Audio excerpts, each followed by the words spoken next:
시작에 앞서 저번 시간에 요한복음 3장을 니고데모에 관한 거듭남의 메시지를 전하면서 요한복음의 메시지를 전했었는데,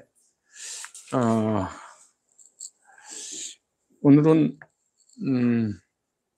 예수님을 통해서 우리가 죄사함 받고 영생의 확신을 갖게 되는데, 영생의 확신을 주시는 그 예수님은 어떤 분이신가 알 필요가 좀 있다. 그래서 좀 이게 한 장씩 나눠 주십시오. 자, 요한복음 1장, 제가 시간이 되면 요한복음을 한 장씩 이렇게 페이퍼 나눠드리면서 강의를 하도록 그렇게 하려고 합니다. 요한복음 1장 1절을 다 같이 읽도록 하겠습니다. 오늘 주제하고 연관이 있습니다.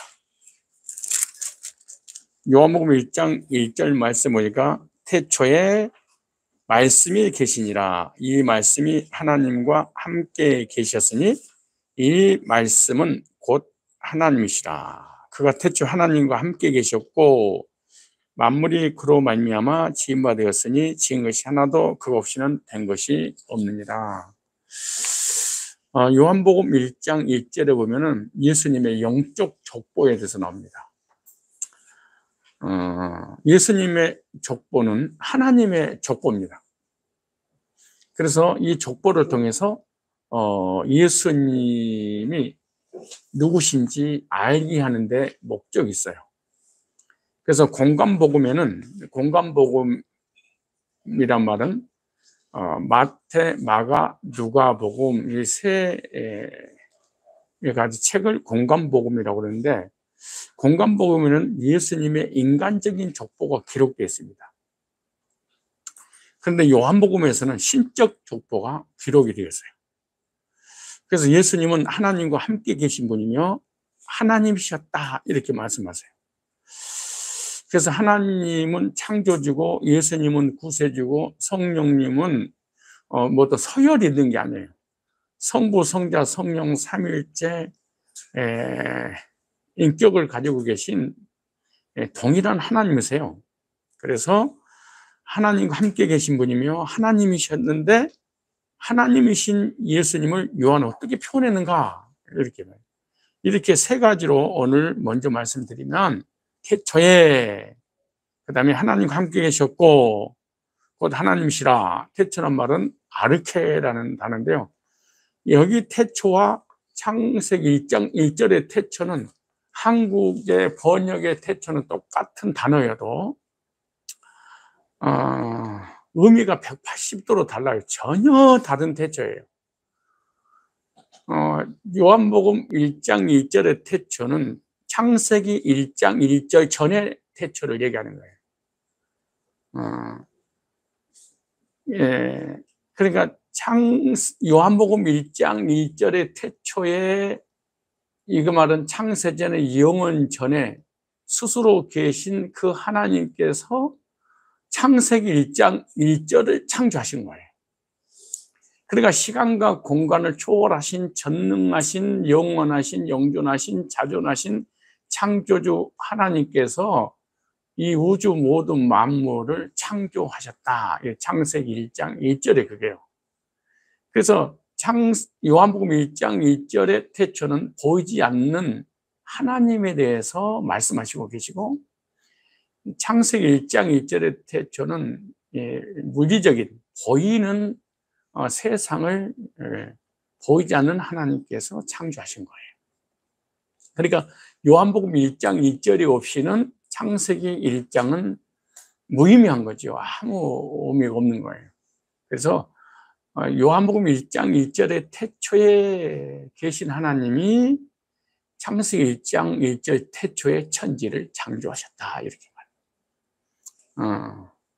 그러니까 영원하시고 영존하시고 스스로 계신 자존하신 하나님께서 하나님이 자기 계시로 이렇게, 하나님이 어떤 분인가, 나타나게 보여주는 것이 이 창조의 세계, 창세기 1장 1절 이렇게 생각하시면 돼요. 그래서 하나님의 태초, 즉 만물의 시작은 창세기 1장 1절이고 창세기 1장 2절 만물의 시작 전에 태초 하나님이 계셨다. 그래서 창조 이전에 영원한 태초를 의미하는 거죠.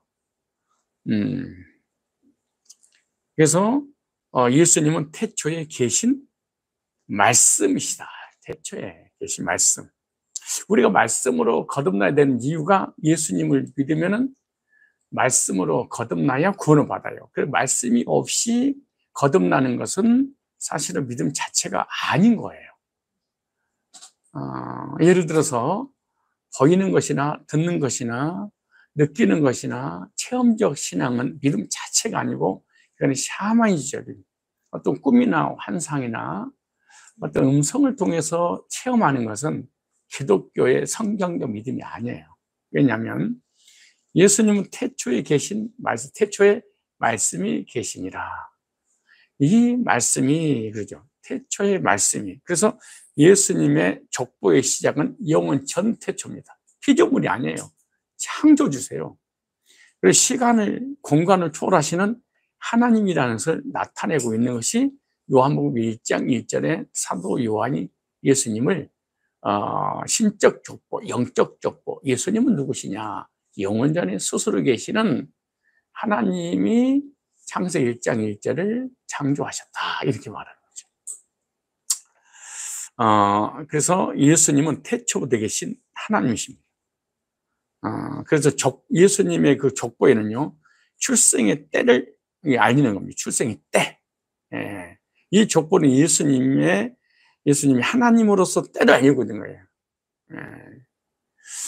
그리고 두 번째, 하나님이 태초에 하나님과 함께 계셨고, 그래서 예수님은 하나님과 함께 계신 분이십니다. 하나님과 함께 하신 분이 바로 예수님이세요.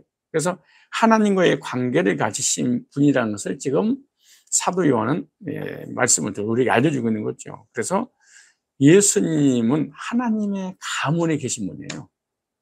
하나님의 집안에 하나님이세요. 그래서 족보에는 가문과 가족이 있는 거잖아요. 그래서 예수님이 어떤 가문에 어떤 족보에 계신 분이냐라고 하는 거예요. 근데 대부분 사람들 그러잖아요. 나는 하나님은 믿어지는데 예수는 안 믿어져요. 그리고 또 아니 하나님은 믿으면 되지 왜 예수도 믿어야 되냐라고 하는 그 불신자라든가 믿음이 없는 사람들이 많이 있어요. 예수님 바로 보이지 않는 하나님께서 보이는 분으로 오신 분이 예수님이에요. 그래서 예수님은 삼위 하나님 중 한 분이세요. 높고 낮음의 서열의 문제가 아니고 성부 하나님도 하나님이시고 성자 예수님도 하나님이시고 성령 하나님도 하나님이세요. 그래서 자신이 만난 구주를 다른 사람들에게 증거해야 하는 것인데 그리스도의 증인으로서 사명을 가진 사람이 성도입니다. 그래서 태초에 하나님과 함께 계신 예수님이 이 땅에 오셔서 우리를 구원하신 그 하나님을 만났다면 그 하나님을 소개하는 것이 우리의 사명이다. 이렇게 생각을 하시면 됩니다.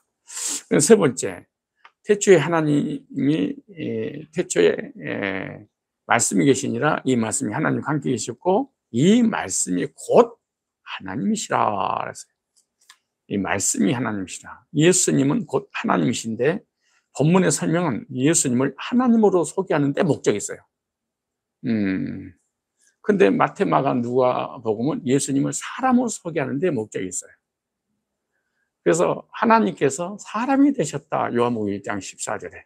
그래서 마태, 마가, 누가복음은 예수님이 사람으로서 인간을 구원하려고 요한복음 하나님이 사람이 되셨다. 이걸 소개하고 있는 거예요. 그래서 예수님은 하나님이시면서 사람.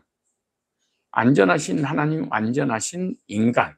이 둘 중에 하나만 부인하면 이단. 그래서 여호와 증인을 이단이라고 그러는 거예요. 그래서 완전하신 하나님이고 완전하신 사람이기 때문에 우리 인간을 구원하실 수 있는 구세주가 되시는 거예요. 태초에 계시고 하나님과 함께 하시면 곧 하나님이시죠.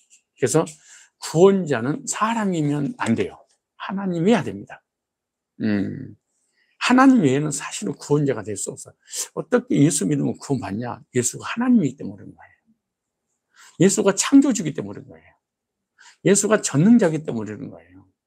예수가 우리를 만드신 분이기 때문에 그런 거죠. 그리고 예수님이 우리를 죄에서 구원하신 그 예수님은 하나님이세요. 그래서 하나님 외에는 구원자가 없다. 이사야 43장 11절에 나 외에는 구원자가 없는지라 이런 말씀 있죠. 이것 때문에 여호와 증인이 나온 거예요. 커봐라. 나 외에 구원자가 없으니까 여호와 증인, 여호와 하나님이다. 내가 여호와 하나님을 증거하는 여호와 증인이다. 이렇게 말하는 거예요. 그러므로 예수님과 성령님은 피조물이다. 왜? 유일신 하나님, 유대교적 믿음을 가지고 있어서 그러는 거예요. 그런데 이사야 43장 11절에 여호와를, 구약에 여호와라는 단어 나오죠.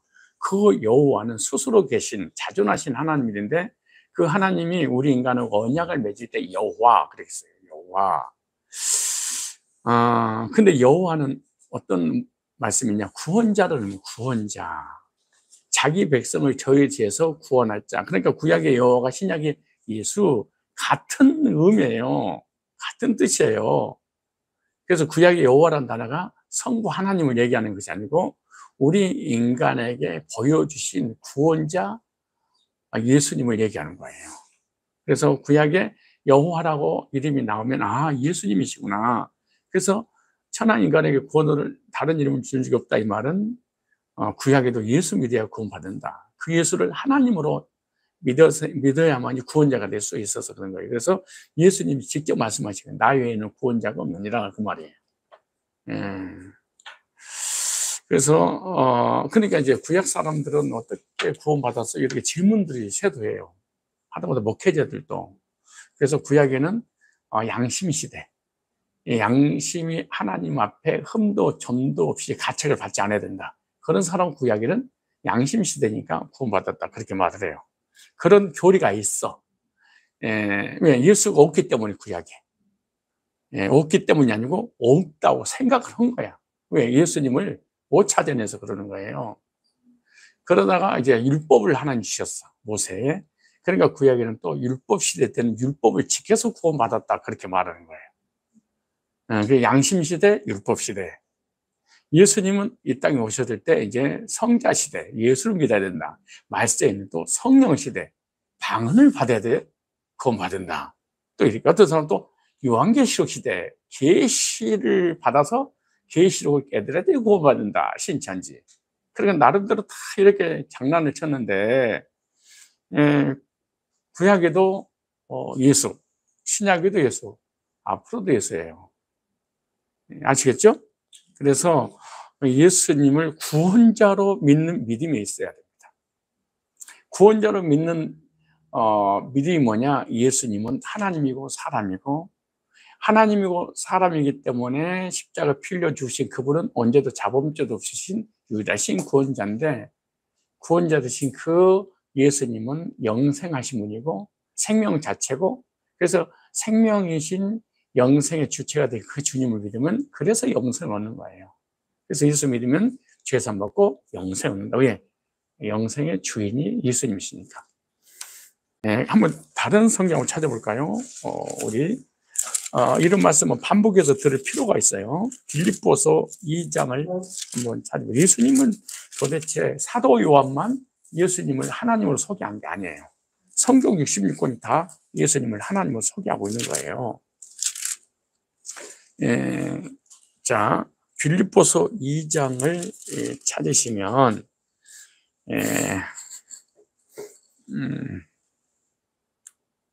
5절에 아주 중요한 말씀이 있습니다. 성경을 읽을 때 언제든지 앞뒤 문맥을 딱 살펴야 돼. 앞뒤 문맥을 살펴서 앞뒤 문맥을 통한 주제가 뭔가 하나님께서 의도하는 메시지가 뭔가 이걸 찾아내야 되는데 어떤 한 단어만 딱 끄집어내가지고 위험해. 예를 들어서 할 수 있거든이 무슨 말이냐? 믿는 자에 능치 못할 일이 없느니라. 이런 빌립보서 4장 13절 내용은요. 기도원 같은 데 가면 많이 붙여져 있어요. 그리고 그 우리 그 예배당 그 기도실에 가면 할 수 있거든요. 무슨 말이냐, 믿는 자에게 능치 못할 일이 없느니라.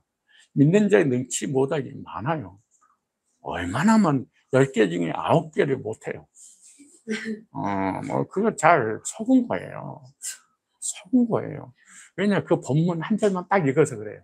그래서 부흥사라든가 그런 사람이 안수하면서 믿는 자에게는 능치 못할 일이 없느니라. 왜 의심하느냐, 그로 막 손가락 쥐고 삿대질하고 그러잖아요.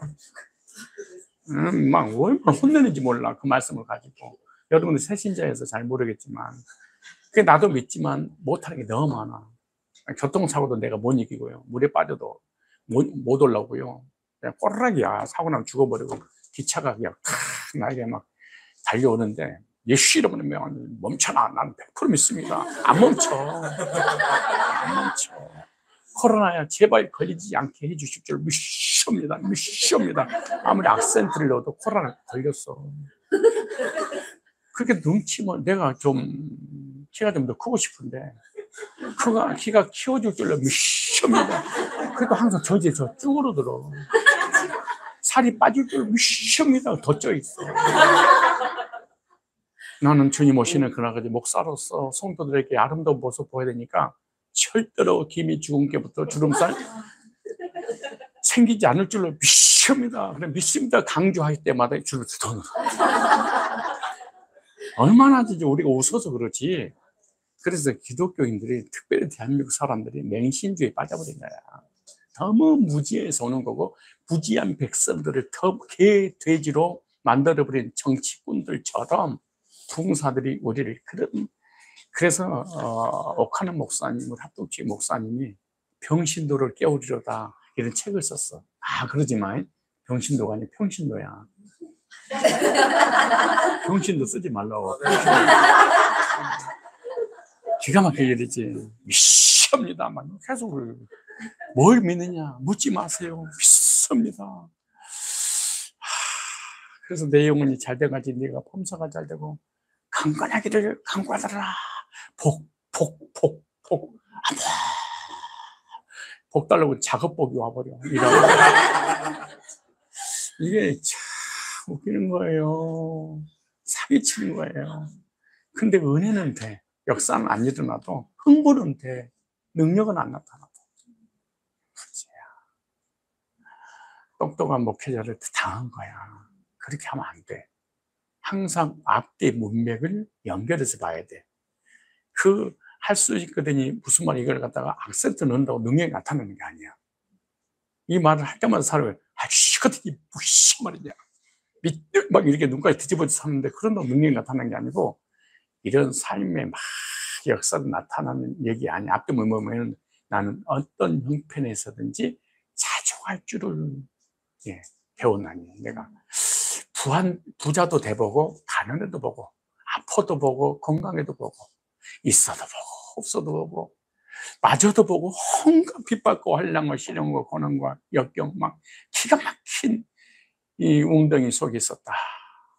산적에게 죽을 뻔하고, 홍수 나서 배에 떠내려가서 죽을 뻔하고, 수십 대 유대인들한테 매를 맞고, 로마한테 그런 엄청난 고난 가운데 나는 딱 느끼는 것이, 하나님이 능력을 주니까 그런 모든 환경을 이길 수 있더라. 그 얘기야. 그 얘기잖아.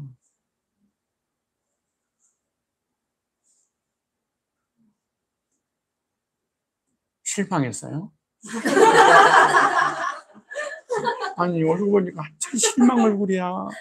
나는 진짜 여기 오면은 막 갑자기 막 뭐가 확 뒤집어져서 남편 돈 1,000,000원씩 갖다 주고, 막 사업이 갑자기 1억으로 막 며칠 올라가고, 내 아픈 거 삭신수신 거 완전히 그냥 성령에 불이 붙어가지고 다 태워가지고 막 하시거든요. 무시하 말이냐. 그런데 어떤 핍박과 시련과 고난과 역경에도 이길 수 있는 그 믿음은 하나님이 주신 능력이란다. 그리고 어떤 형편에도 자족할 줄 아는, 이것이 능력받은 하나님의 사람이다라고 하는 것에 대해서 이 말을 하면 교회가 부흥이 안 되니까 사기치는 거야. 이대로 놔두고 어디를 빌립보서 봐보세요. 이 성경을 아까 빌보 4장, 4장 몇 절 읽었어요, 제가 아까? 아니, 4장. 아니, 내가 어디 할 수 있거든요. 맞네. 13절에. 자, 보세요. 그러니까 사기당하면 안 되는 거예요. 누가 무슨 말씀, 제가 하더라도 무슨 말씀을 딱 한 절 했다. 그럼 목사님 설교했어도 그러한가 하여 여러분 앞뒤를 봐야 돼. 이게 배려야 사람들이 돼야 돼. 누가 무슨 설교를 하거나 말씀하면 무조건 아멘 믿습니다. 그러지 말고 그러한가 하여 참고하고 앞뒤 문맥을 보고 연구해서 그때 아멘 해도 늦지 않아. 목사님 잘생겼다고 아멘 그런다고 되겠어? 말 잘한다고 아멘 하고 그래야 되겠어? 혼낸다고 아멘 하면 되겠냐고. 참 한국 사람들 아니 정의 문화잖아요. 그냥 강대성 목사님 울어버리면 집 팔아가지고 헌금 해버리냐. 울기만 하면 돼. 부모사가 이걸 다 먹고 살았어 지금까지. 이거 먹고 진짜 돈 많이 벌었죠. 돈 많이 벌었죠. 기도는 잘 됐지요. 10년, 20년, 30년에도 능력 주시는지 안에서 아무리 능력을 받아도 안 돼. 그리고 요즘 기도가 잘 안 가. 부흥이 안 가, 이제. 안 움직여, 사람이. 하도 속아갖고.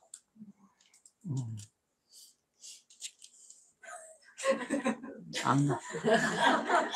나도 안 가. 친구 목사가 부흥이 한다고 그러면 안 가. 4장 13절. 내가 사실인 거 아니니까 성경적 근거를 대봐야 돼. 아까 예수님이 하나님이시라는 걸 말씀했던 것을 얘기하면서 그런 거예요. 자, 그리고 그걸 왜 들은 거예요? 사도 요한만 예수님을 하나님이란 게 아니었다라고 하면서 앞뒤 문맥을 보면 예수님의 제자들이 성경의 저자가 다 제자들이 예수님은 하나님이었다라고 하는 거예요. 그래서 앞뒤 문맥을 얘기하다가 이렇게 했어요. 13절에 내게 능력 주시는 자 안에서 내가 모든 것을 할 수 있느니라. 요 말씀이 이걸 가지고 그냥 밥 먹고 산 거야. 근데 이 말씀은 배경이 뭔가 앞뒤 문맥을 살펴보면 10절에 빌립보 감옥에서 그런 거야. 감옥 사람을 왜 감옥에 갇혀서 죽어? 이렇게 말해놓고 능력 주시는 자 안에 있는데 감옥 문아 열려라. 그냥 열면 되지. 능력 주시는 자인데 뭘 보래? 근데 죽었잖아요. 숨겼잖아요. 자, 뭐라고 그러는가? 내가 주 안에서 크게 기뻐하면 너희가 나를 생각하던 것이 이제 다시 싹이 나미니 너희가 또한 이루려 해 생각을 하였으나 기회가 없습니다. 보세요.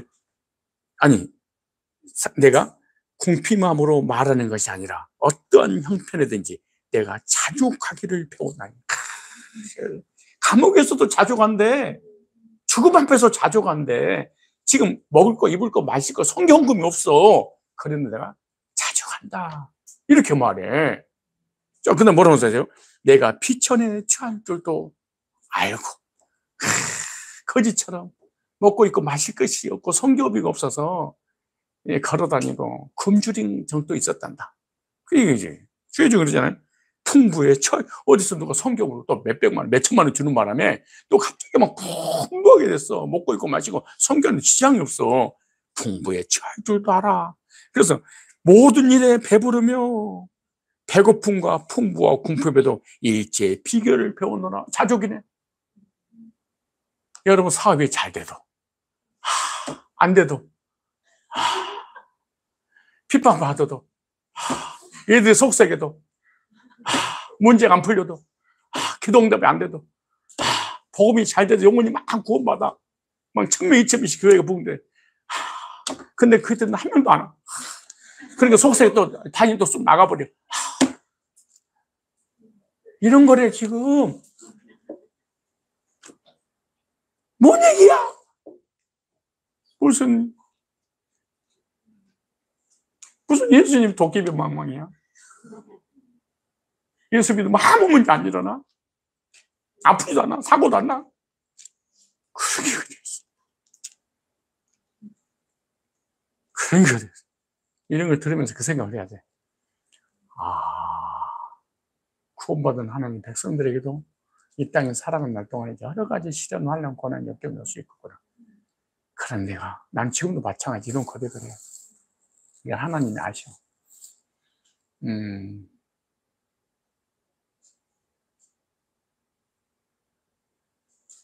갑자기 교회에 엄청난 환란이 바람이 불어서 내가 목회를 못하게 될 수 있어. 그리고 극단적인 면에서 내가 쫓겨났다. 그래서 나는 무일푼으로 나의 혼자 몸이 되었다. 아내 아무것도 없어. 아내밖에 없어. 그리고 도와주는 일 없이 그냥 나갔어. 그래서 나는 자족한다. 나는 그렇게 고백할 수 있어. 왜냐하면 나는 개척할 때 아무것도 없이 시작했어. 여기는 궁핍에도 처해봤어. 우리 딸내미 낳고 사례비 5만 원 받았었는데 아이의 우유값이 없어서 우유를 못 줘서 굶긴 적도 있어. 근데 전도사 사례비 5만 원이니까. 그래서 그래가 어디 가서 뭐 동양한 것도 아니고 구걸한 것도 아니고 막 이렇게 한 적이 있어. 워낙 내가 없이 살았으니까. 내가 있잖아, 전라남도 장흥군 안양의 비동리 막 거지처럼 난 살았잖아요. 나는 그러니까 운동화, 가방, 뭐 이런 장갑, 뭐 쌀밥, 이 단어 자체가 나에게는 사치로 들리는 거지. 이렇게 살았지 뭐. 우리 옥상에 가면 감나무가 많아요. 왜 많냐? 나는 유실수 외에는 절대 심지 않아요. 아무리 아름다운 꽃이 묘목을 나에게 선물을 주더라도 나는 살짝 죽여버려요. 지도새도 모르게 죽여버려요. 그리고 그 자리에 유실수를 심어요. 하도 어렸을 때 이렇게 우리 집에는 고구마가 있는데 상대방 감자가 많아. 감자 먹고 싶은데 안 줘. 우리는 꽁보리밥인데 상대방은 쌀밥이야. 옥수수 먹고 싶은데 옥수수가 없어. 우리 상대방 집에는 단감나무 이 대복이 줄렁줄 열려서 먹고 싶은데 우리는 뜰분 접시감만 있어. 다른 애들 운동화 신고 가는데 나는 그 고무신이야. 가만 고무신. 1년 12달 옷 다 떨어지게 걷어서 입고 장갑이 어딨어.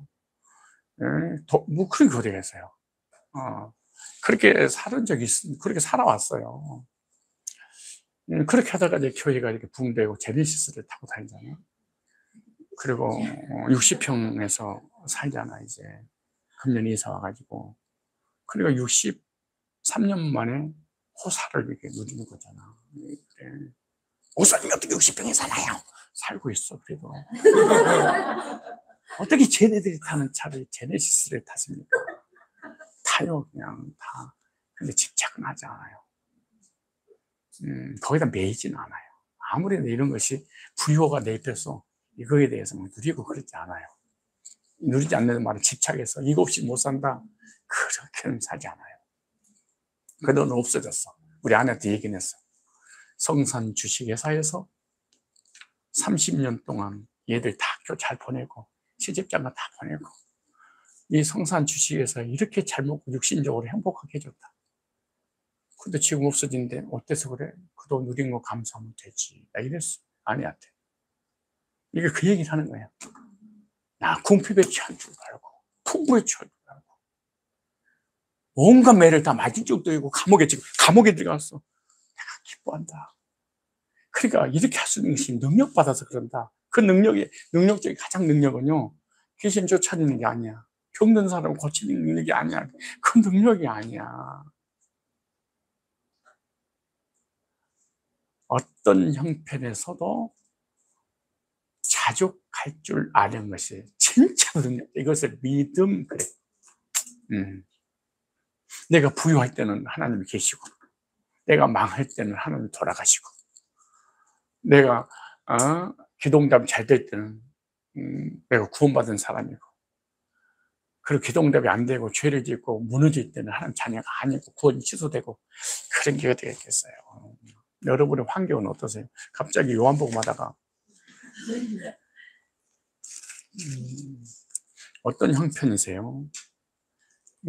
가정의 부모님과 가족들과 자녀들은 여러분 뜻대로 다 잘 풀리고 잘 되고 응답되고, 여러분 생각해 보세요. 여러분들 보니까 신앙의 노가다를 뛰더라고. 무슨 말이에요? 주일날 이 모임에서 와서 1부, 2부, 3부 드리지. 주일날 온종일 교회에서 올인하지. 그거 끝나자마자 또 교제한다고 밤 10시, 희수 같은 거 11시까지 있다가 그리고 또 수요일 날은 아침부터 제자 훈련이 초급반, 중급반, 또 수요일에 또 새벽에 요즘 또 새벽을 깨우리로다. 또 새벽에 또 목자가 와가지고 목장 예배 드리자고 그러지. 또 우리끼리 모여서 교제하자고 그러지. 어떻게 보면 우리는 이 땅에 살면서 천국을 경험하면서 살아가는 시간을, 그러니까 영적인 세계에 거의 올인해버려요.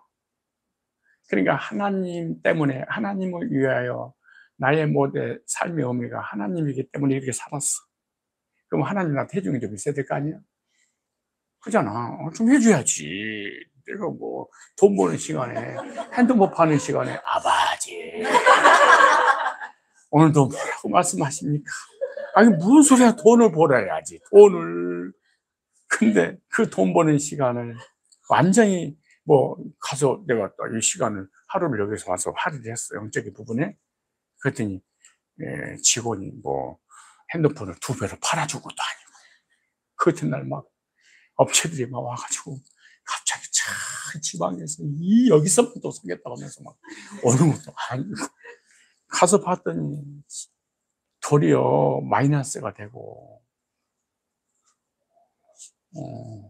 이렇게 은혜 받고 집에 들어갔더니 남편이 속옷이고 아내가 속옷이고 자녀들 속옷이고 기도의 제목거리는 산더미처럼 쌓이고, 이런 여러 가지 환경을 면해서 그 갈등을 겪는 우리들의 신앙이 아니겠어요? 그럼 그 순간 이럴 수 있잖아요. 하나님이 나를 사랑하시는가? 하나님 나를 버리시지 않았는가? 하나님이 나와 함께 하시는가? 내가 하나님 자녀 맞아? 내가 구원받은 거 사실이야? 정체성에 대한 혼란이 막 삶 속에 올 수 있어요. 그래서 이렇게 하다가 시간 되면 밥 먹읍시다. 뭐 알려고 막 하지 말어. 이것이 메시지지. 예수님께서 이 땅에 오셔서 제자들을 양육할 때 몇 장 몇 절 펴라. 이 본문은 말이야, 이런 게 어디가 있어. 이런 게 어디가 있어. 예수님은요 나눴어. 이렇게. 이게 제자 훈련이야. 제자 훈련은요 자기 인생 삶을 같이 먹고 얼굴 보고 교제 나누는 중에 제자가 돼버린 거예요. 그 선생을 자동으로 닮아간 거야. 근데 맨날 이게 사역에 빠져가지고 오늘 몇 과 나가십니까? 오늘 몇 과는 끊으십니까? 항상 진도 뽑는 학원으로 보면 안 된다. 이게 학원으로 보면 안 돼. 이렇게 교제 나눈 중에 하나님 내게 주신 어떤 메시지가 탁 와요. 나더라고 하는 소리구나. 이게 나더라고 하는 소리였구나. 근데 꼭 이런 것만 하면 또 속 힘 빠져서 안 돼. 때로는 아브라함의 복이 뭔가. 반드시 복 주고 복 주면 그럼 또 힘차고 이렇게 하는 거야, 목회를. 균형 있게 바란스에 맞도록 다 하는 것이지. 한쪽에 더 치우치면 또 이것도 문제거든. 그래서 이렇게 말하는 거예요. 내가 피천에 취할 줄 알고 풍부에 취할 줄 알아. 모든 일에 배부르며, 나는 지금 이 시간이 배부를 때야. 얼마나 배불렀으면 지금 다이어트를 하겠어. 이들은 배부를 때 많이 먹어. 근데 이럴 때도 있어. 배고플 때도 있어. 지금 아침과 점심 사이에 배고플 때야. 여러분 인생에, 여러분 삶에 영적이든 정신 육신적이든 배고플 때가 아니에요? 아니면 지금 풍부할 때예요. 영적 양식이든 육신 양식이든. 그 다음 풍부함과 풍부와 공포의 일체의 비결을 배우노라면서 13절에 참 내게 능력 주시는 자 안에서 내가 모든 것을 할 수 있느니라. 이거 나 이겨냈다. 나 이거 이겨냈어. 그 능력을 주셔서 이겨냈다 그 말이지. 이게 진짜 신앙이네. 근데 어떡하지, 이렇게 실망을 시켜드렸어. 오늘 오면은 그냥 기도하는 거 다, 그 목사님 오시면 모든 거 다 응답되는 줄 알고 교회 안 간다고 하는 거 다 끌고 왔는데, 저 목사님 만나면 다 해결이야. 일단 들어봐. 형이 완전히 뿅이야. 그거 완전히 속아졌는데 완전히 망연자실하는 모습 보니까 가슴이 아프다. 암 걸리면 주야 능력 주신 자에서 모든 걸 살 수 있는데 능력이 임하여 암이 떨어져라. 그럼 암이 그냥 떨어져 나가지고 엔도핀 나가지고 우선 해결받았어요. 모든 영혼 할렐루야. 그러면서 갑자기 수목원 교회 현수막이 걸리는 거예요. 어떤 분이 암 말기에 기도하는 중에 하나님이 능력으로 치료받아서 암덩어리가 해결되고 건강한 목으로 하무개 집사님이 오셨습니다. 박수 할렐루야 모든 영광. 이 한국 교회야. 난 한 번도 이걸 간증시켜본 적이 없어. 그런 역사가 없는 게 아니야. 있더라도 이거 시키면 안 돼. 내가 서울대에 들어간 애들이 있었을 거 아니에요. 실력 있는 애들 얼마나 있었겠어. 막 임용고시 봐가지고 선생을 하고 어떤 사람 그때 그럴 때마다 또 얘기 난 사람 그잖아요. 그럼 막 강대상에서 축복을 했어. 그럼 불임증은 어떡할 거야? 그 대학 떨어지는데 어떡할 거야? 똑같은 자식인데. 그리고 저지방 의무였고 저지방 대학 다니는 어떡할 거야? 아니 생각 서울을 먹고 서울대 들어간 거 그래도 치더라고. 아니 생각해봐. 목사가 균형이 있어야 돼.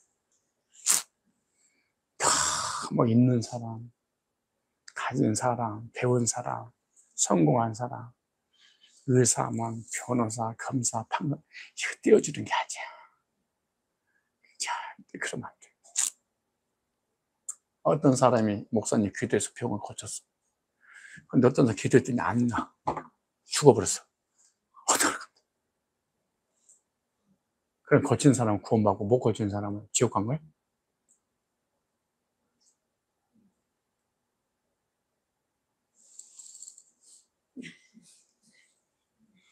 그런 거야?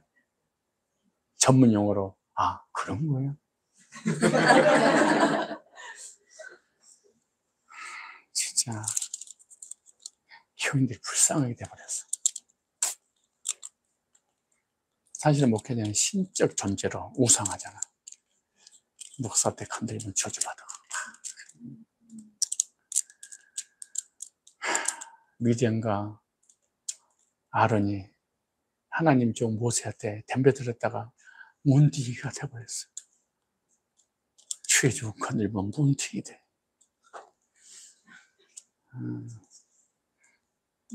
사시나무 떨듯이 탈탈탈 털게 만들었어. 근데 바보 멍청이 마치 정치하는 사람들이 국민들의 개돼지를 아주 병신들을 만드는 것처럼 성도를 병신 만들어놨기 때문에 일꾼을 만들기 위해서 그 목사님이 평신도를 깨우리로다 이런 책을 썼어. 너무 멍청합니다. 너무 무자니까. 그래서 그 사람에 의해서 한국의 최초의 성경 공부를 한 게 태도가. 물론 다 맞는다는 얘기도 아니야. 그때서 성도들 머리가 열리기 시작해. 그리고 목회자들 그걸 받아다가 가르치기 시작했지. 나하고는 전혀 단 성경 한 줄도 같이 연결 안 돼 있지만 거기서는 강남 사람들에게만 통하는 거지. 그 다음에 이렇게 읽었어요. 14절에 그러나 너희가 내 괴로움에 함께 참여함이 아니 무슨 괴로워하고 있는데 무슨 능력 주신 자야. 괴로워하고 있는데 함께 참여해서 잘하였도다. 그러면서 그 다음부터 그 많은 교회를 세웠는데 그 많은 교인들에게 복음 전해서 구원받겠는데 성교비를 내는 사람들이 너희들밖에 없지 않느냐 그러면서 얘기를 하는 거예요. 그 얘기잖아요. 빌립보 사람들아 너희도 알거니와 복음의 시초에 내가 마케도니아를 떠날 때 주고받은 일은 참년교회가 너희 외에 아무도 없었느니라. 그렇게 교회를 세우는데 목사님이 성교하고 한다고 하니까 성교 있는 데가 없어요. 그래도 나는 괜찮다. 왜? 공부에 처한 적도 있었기 때문에 없으면 이대로 가면 되는 거지. 그렇게 하는 거야. 그러나 16절에 데살로니가에 있을 때에도 너희가 한 번, 두 번 나의 쓸 것을 보내었도다. 17절에 내가 선물을 구하면 우리 너희에게 유익하도록 과실을 번성히 구함이라. 내가 모든 것이 또 풍부하니라. 에바브를 드렸던 너희의 충것을 내가 받음으로 내가 풍족하니, 조금 일부분을 줘서 내가 풍족하니 이는 받으실 만한 향기로운 제물이요, 이 제물이 됐다는 거예요. 하나님을 기쁘시게 할 것이라 그랬어요. 예, 엄청난 역사지요. 그러면서 19절에 얼마나 멋있는 동기부여한 비전을 제시한 거세요.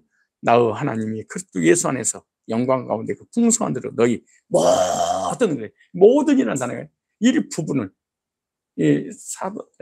바울의 선교비를 일부분을 드렸는데 하나님께서 모든 쓸 것을 채우시리라 이렇게 말씀하시죠. 그러니까 선교비를 많이 받은 적도 있고 받은 적이 없기도 하고, 선교비 안 가져간 적도 있고 많이 가져간 적도 있고, 나는 이제 그러다가 선교하다가 감옥에 갔는데 그 괴로움에 너희가 동참했구나. 예, 이게 자족의 능력입니다. 이게. 실망하는 게 아니고 격려를 받아야 될 것입니다. 내 신앙이 잘못된 게 아니었구나. 나의 삶에 어려움이 오도 역경이었어도 그것이 내가 죄를 짓고 저주받고 징계를 당해서 오는 것이 아니구나. 하나님의 자녀의 삶 속에 영웅 구령을 향해서 이런 일이 얼마든지 있을 수 있구나. 그 위로받고 격려를 받아야 됩니다.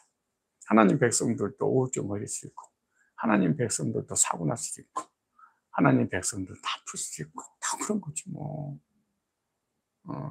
그래서 앞뒤 문맥을 이해할 필요가 분명히 있어요. 한 줄만 다 가지고 늘어져서 이렇게 하면은 하나님 의도하고 전혀 관계없는 거예요. 요한 3서 2절 볼까요? 요한 3서. 이것도 뭐 오순절 계통의 신비주의는 아주 기복신앙, 번영신학은 이걸로 먹고 살았지요. 50, 60년, 70년 동안. 요한 3서를 보겠습니다. 요한 3서. 자, 보세요. 이 3서 1절에 이렇게 말해요. 장로는 사랑하는 가이요 그랬죠. 곧 나의 참으로 사랑하는 자에게 편. 근데 이 사람이 얼마나 이 가이어를 사랑했는지. 사랑한다, 사랑한다 막 그래요. 증거를 정도로 표현을 해. 근데 보세요. 사랑하는 자여 내 영혼이 잘된 같이 네가 범사가 잘되고 강건하기를 내가 뭐한다? 강구하노라. 사랑하니까 막 이게 이런 축복을 막 쏟아 부은 거야, 주의 종이. 근데 왜 사랑했고 왜 이렇게 축복을 했을까? 그 이유가 있을 거 아니에요. 교회만 다니면 이렇게 주의 종 축복하는 게 아니에요. 주의 종이 아무나 사랑하는 게 아니에요. 자, 3절에 이것 때문에 사랑한대. 형제들아, 형제들이 와서, 그 너하고 교제 나누는 그 형제들이 와서 네게 있는 진리를 증거하되. 네가 사람들 만나면 네가 만난 이 그리스도 복음을, 진리를 증거하는데 그 진리와 내 진리가 어쩌면 똑같니? 증거하다 보세요. 네가 진리 안에서 행한다니 내가 심히 기쁘구나. 복음으로 구원받고 복음으로 교제하고 거짓 교리라 이단의 사설이 안 들어오고, 예? 예수님의 놀라운 구속의 복음 안에서 교제 나누고 사람을 변화시키고 복음의 진리 안에 행한다니 내가 이것보다 더 기쁜 게 없다. 내가 내 자녀들이 진리 안에서 행한다음을 듣는 것보다, 영적인 자녀들이겠죠? 믿음으로 낳은 자녀들이냐, 자녀 진리 안에서 행한 복음 안에 있다고 하는 이 소식을 듣는 것보다 즐거움이 없다. 그래. 진리 안에 있으니까 내가 썬데이 크리스찬에게 축복하는 것과 일산 여기 정말 이렇게 예배 말씀에 진리에 미쳐 있는 여러분에게 축복하는 강도가 다르겠죠, 사실은. 안 그러겠어요? 수준이 다르겠죠. 이게 썬데이 크리스찬이 잘못됐다, 바쁘니까 못 나올 수 있겠지. 그러나 거짓 교리에 미혹당하지 않고 세상에 빠지지 않고 말씀 안에 진리 안에 복음 안에 살고 몸부림치는 이런 모습을 보고 이 복음으로 교제 나눈다는 이 소식을 듣는 이 목회자가 얼마나 기쁘고 즐겁고 감격스러운지 그냥 저절로 축복이 막 나오도록, 목사님 축복해 주세요가 아니라 그냥 축복을 해주고 싶은 그냥 생각만 하는 거, 이게 바로 성경의 원리예요. 그러므로 이 삼박자 구원, 삼박자 축복, 오순절, 이단들, 거짓교리, 번영신앙, 이런 그 기복적 신앙, 예수 믿어 복 받습니다. 복을 안 준다는 얘기는 아니에요. 그러나 앞뒤 문맥을 무시한 채 2절만 탁 붙잡고 영혼이 잘 되고 범사가 잘 되고 강건한 일을 강구한다, 이런 문제가 있다 그 말이에요. 이거는 기독교적 신앙이 아니에요. 생각해보세요. 교인들이 잘못된 믿음, 잘못된 진리를 율법주의나 성화주의나 거짓교리를 받거나 교회 안에서 교인들이 모여서 교제하는데 막 부정적이고 비판적이고 막 교회를 막 어지럽히고, 그런데 목회자가 내 영혼이 잘 돼가지, 네가 범사가 잘 되고 강건하기를 미쳤어 내가 미쳤어, 그렇게 안 하지. 하나님 언제 저런 내보낼 겁니까? 제발 나가주시기를 원합니다. 주여 데려가든가 내보내든가 죽이든가 어떻게 해요. 하나님 하셔야지. 교회가 이놈들 때문에 견딜 수 없어 고난이 이런 얘기 하겠지. 목사님 누구든지 축복하잖아요. 아니야, 나는 못해. 그런 인이 안 돼요. 나는. 이 말씀 이해가시죠? 그럼 이 말씀 들어보니까 내 마음에 우러나서 여러분 축복해달라는 말 안 해도 막 영혼이 잘 돼가지고 범사가 잘 되고 강건하기를 강구하노라, 이렇게 제가 여러분한테 할 것 같은 생각이 확 들어요. 그렇게 믿어지세요? 그 자존감이 최고야. 그렇게 살아야지 행복해요. 삐딱하게 해석하면 안 돼. 그럼 난 아니네요? 나한테 직접 찾아오더라고. 내가 깜짝 놀랐어요. 그래서 아니세요? 아닌가 보네요. 그럼 지금은 하세요. 그렇게 복음 안에, 진리 안에, 말씀 안에 그렇게 하세요. 나갈 거예요. 나갈 때는 그냥 혼자 나가는 게 아니라 꼬드겨가지고 부정적인 사람들 데리고 나가. 참, 그러니까 항상 긍정적인 마인드를 가지고 말씀을 좀 접해야지 신앙생활이 행복하게 되는 거예요. 아까 빌립보서 찾자고 그랬죠? 자, 빌립보서. 다 읽었어요, 요한 3장. 자, 빌립보서. 자, 예수님에 대해서 말씀하시다가 삼천포로 빠진 건 아니지만, 어디든지 성경은 통일성이 있어서 사도 요한만 예수님을 하나님이라고 소개한 게 아니다. 빌립보서 2장 6절 말씀에 보면 6절을 이해하려면은 5절 먼저 알아야 돼요. 너희 안에 이 마음을 품어라. 어떤 마음이냐?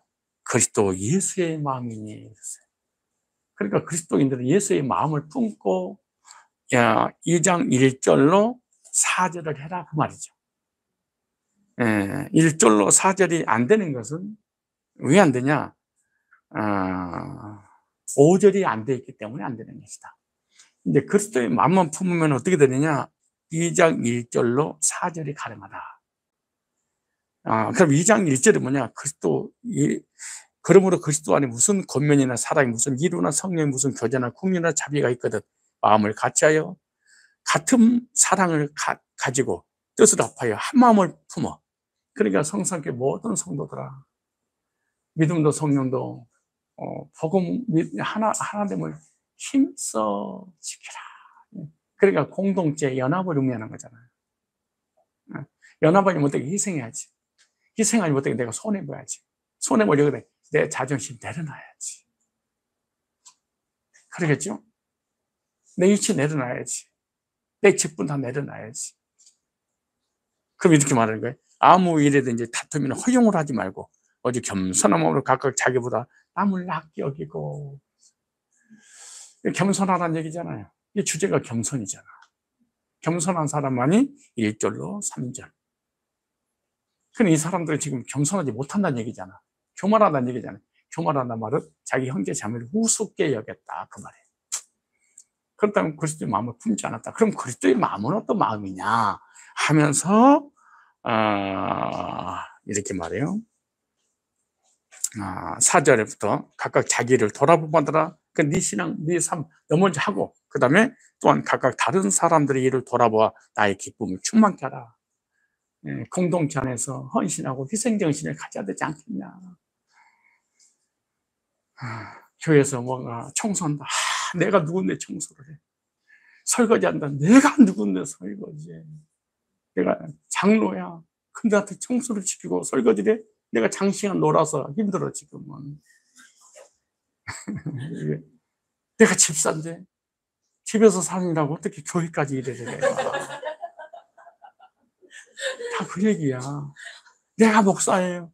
목적이 없이 사는데 어떻게 내가 헌신을 해. 다 그 얘기잖아 이게 다. 그래서 교회에 헌신 안 희생은 안 하는 거예요 그냥. 그러니까 교회가 태가게 안 하는 거야. 정의 하나 안 주는 거야 직분자들이.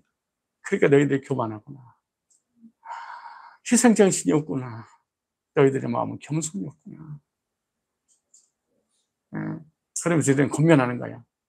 겸손한 마음을 가져야 되는데, 겸손한 마음이 뭐냐? 예수의 마음이다. 예수는 어떤 분이냐? 라고 소개를 할게.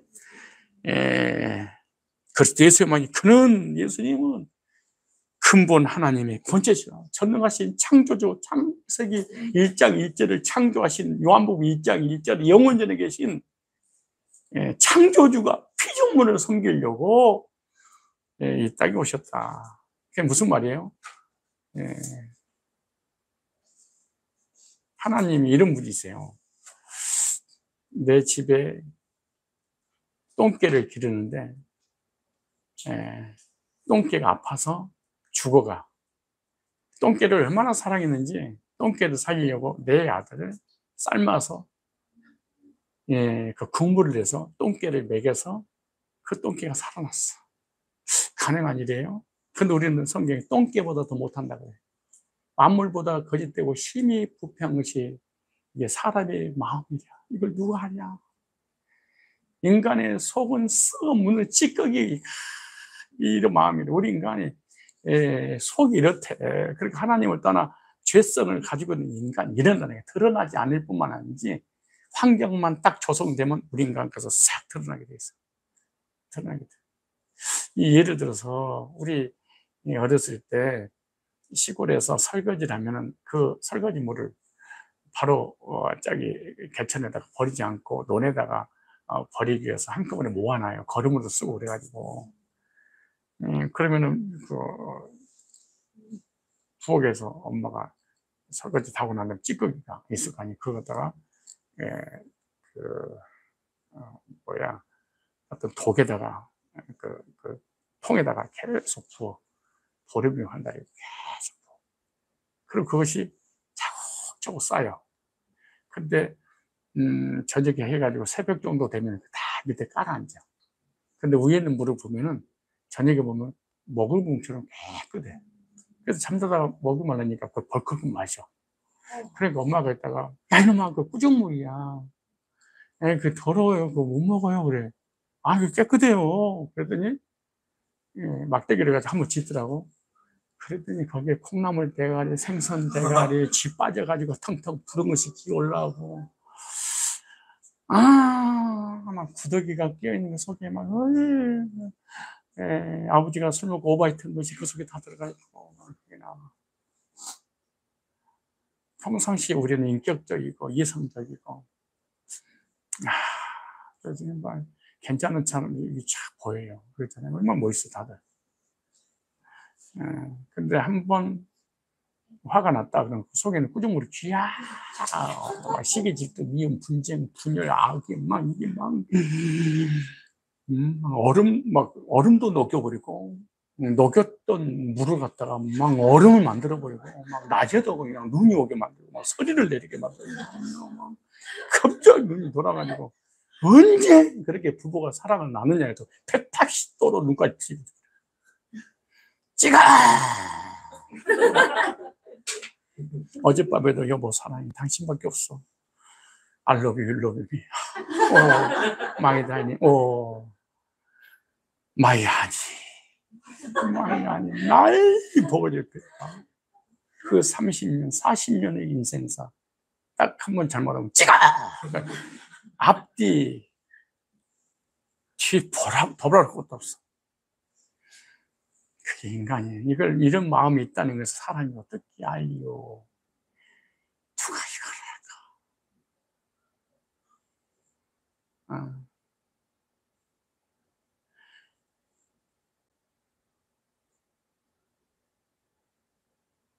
그런 존재라는 것을 알기만 해도 이렇게 눌려서 살지 않아요. 설사 그런 행동을 하더라도 이래도 불구하고 하나님과 살아있구나 인정할 때 우리가 누림이 가능해. 근데 내가 내 자신의 부족함만 봐버리면 못 살아. 힘들어서 못 살아.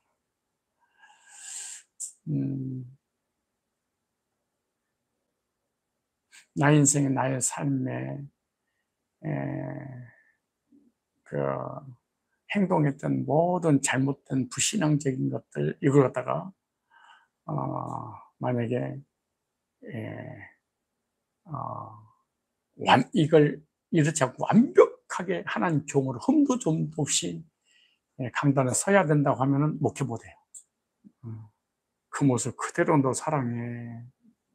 너 이럴 줄 알았어, 임마. 너 착하게 살고 선하게 살고 흠도 점도 없이 완벽한 목사로서 너 그런 삶을 살기 때문에 너를 목회자로 부른 게 아니고 너 그럴 줄 내가 너한테 속은 거 아니야. 너 쓰레기인 줄 알아. 너 꾸중물 다 알아. 그러니까 내가 필요하지 않냐. 그래서 용기를 내서 사실 여기까지 온 거예요. 여기까지.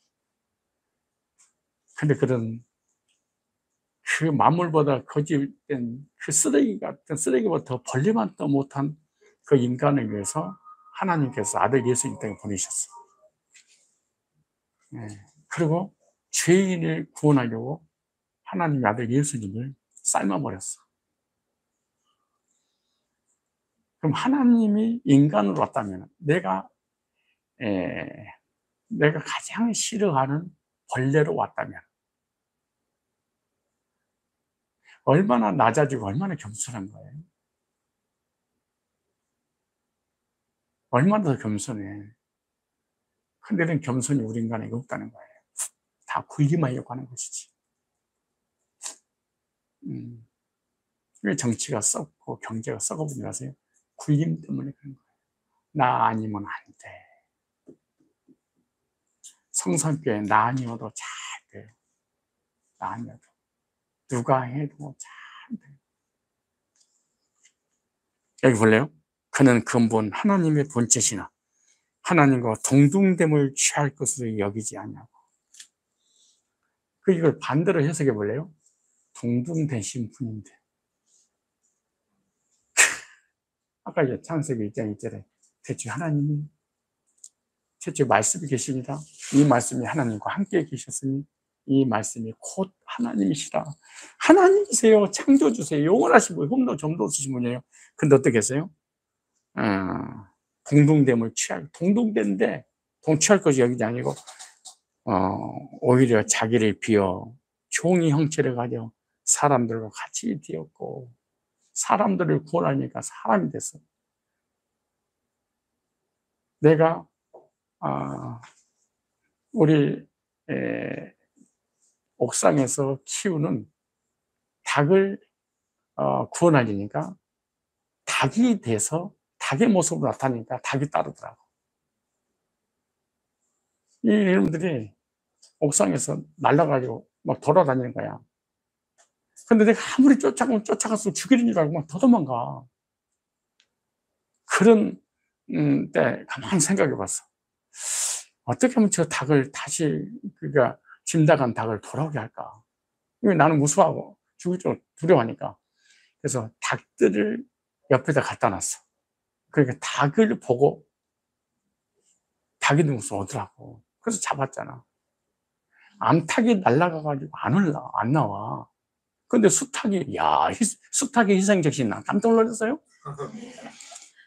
암탉이 위에서 잘못 되어가지고 땅으로 떨어져서 막 이제 막 내가 정신줄로 잡으려고 쫙 나무로 올라가. 근데 수탉이 그 꼭대기에서 점프를 해가지고 내려오더라고. 그 암탉 때문에. 오중에서. 그런데 거기는 고양이도 많고 그 닭을 위협하는 사람도 있잖아. 근데 사람이든 고양이든 관계없어. 와, 그냥 뛰어내리더라고.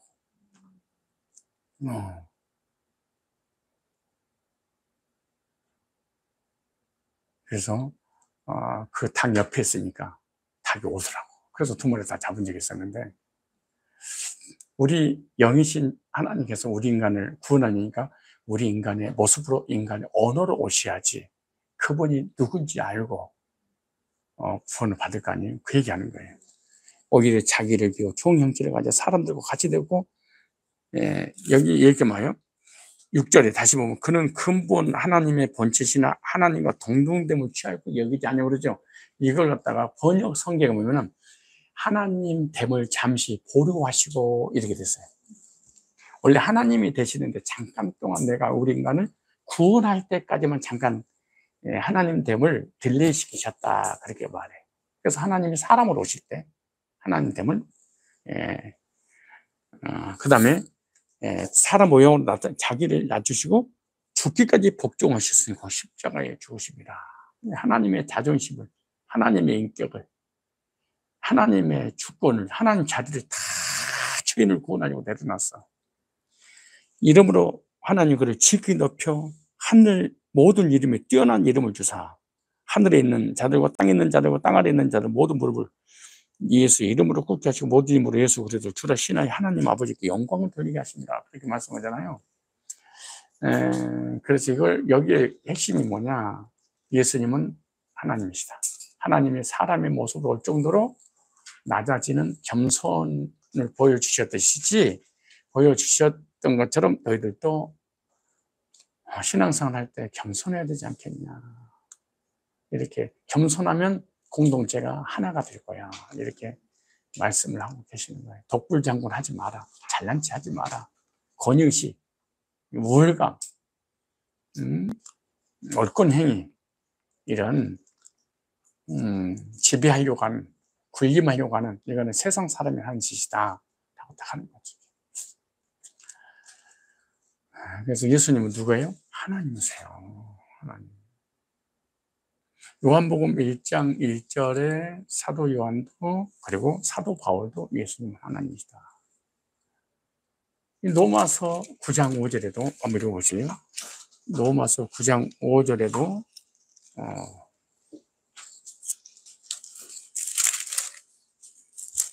로마서 9장 5절 말씀 보세요. 9장 5절에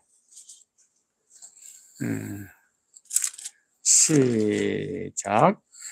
조상들도 저희 것이요 육신으로 하면 그리스도가 저에게서 나셨으니 저는 만물에 계시어 세세의 찬양을 받으실 하나님이시다. 아멘. 여기 예수님 그리스도로 소개하고 있잖아요. 그리스도 누구냐? 만물을 창조하셔서 만물 위에 계셔 세세의 찬양을 받으실 하나님 자신이라.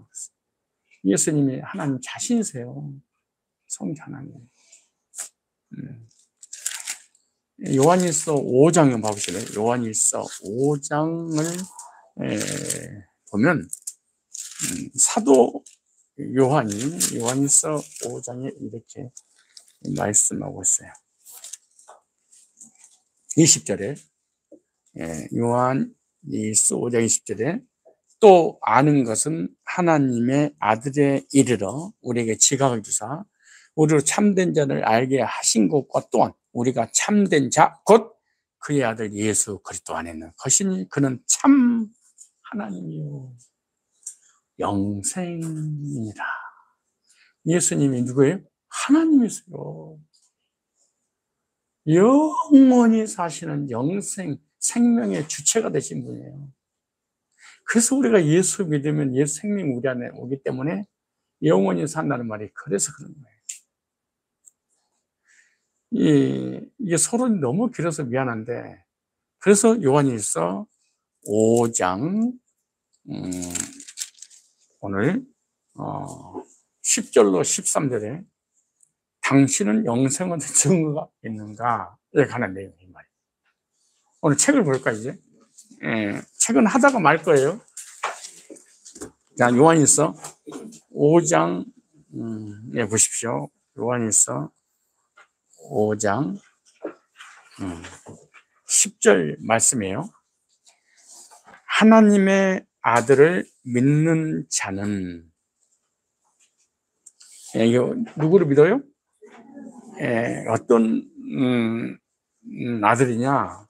말씀이 육신을 입고 창조주와 구세주로 하나님이 사람의 몸을 입고 이 땅에 인간으로 오셔서 인간의 죄를 대신 짐을 지시고 십자가에 못 박혀 죽으시고 십자가에서 모든 죄와 사망과 지옥의 문제 해결하시고 부활하셔서 승천하셔서 하늘명과 보좌 우편에 계신, 그리고 다시 오실 그 재림, 그 예수님을 뭐하면 믿는 자는, 그래요. 믿는 자는 자기 안에 뭐가 있어야 돼요? 증거가 있고. 그러니까 안 믿는 자가 아니에요. 믿는 자는 자기 안에 증거가 있고 그랬어요. 하나님을 믿지 아니한 자는 하나님을 어떤 자로 만들어요?